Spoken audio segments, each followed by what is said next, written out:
Yeah, so competitive benchmarking really is just measuring your organization or your brand, your product, your service, but you're measuring something about your own organization against either people that you know to be competitive, well, organizations that are like your known competitors that you've identified and you've tagged, or frankly, it could be like going out and discovering new competitors.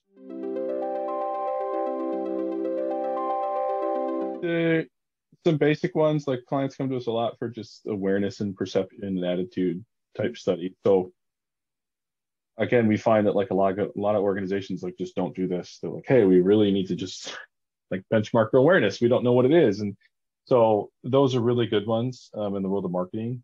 And then to do like perception research around satisfaction, likelihood to recommend or net promoter, likelihood to continue working with your organization, using your brand, using your product or your service in the future, likelihood to switch, um, things like that are all kind of good benchmarks that you want to keep in hand. And once you have those, you can kind of, if you're really measuring them through survey research and it's not just exploratory, you can look at those over time, see if those change over time, see if changes you've made to the way you operate, the way you serve customers, the way you market to customers, you've made changes to your brand along the way. Like you can see if those benchmarks translate in any way to the changes that you've made.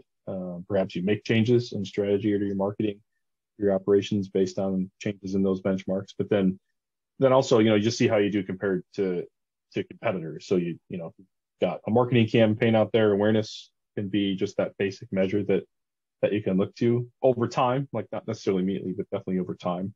And a lot of companies just don't have that in place over time. And then, some of the things around service that I just mentioned, uh, as long as you're kind of looking at them over time and tracking them somewhat, you have a previous reference to go back to for those metrics, then you can see whether or not you're winning or losing in those areas against, your competitors. You can see if stuff you see out there in the press or the news about your competitors, if something is going wrong on their end, or if they've had a lot of success, like do these competitive benchmarks align with those things? And you can only you can only know that for sure if you've kind of tracked those metrics in the data over time versus just going what you see in maybe news releases or press or things of that nature, or what you can observe out there in the market.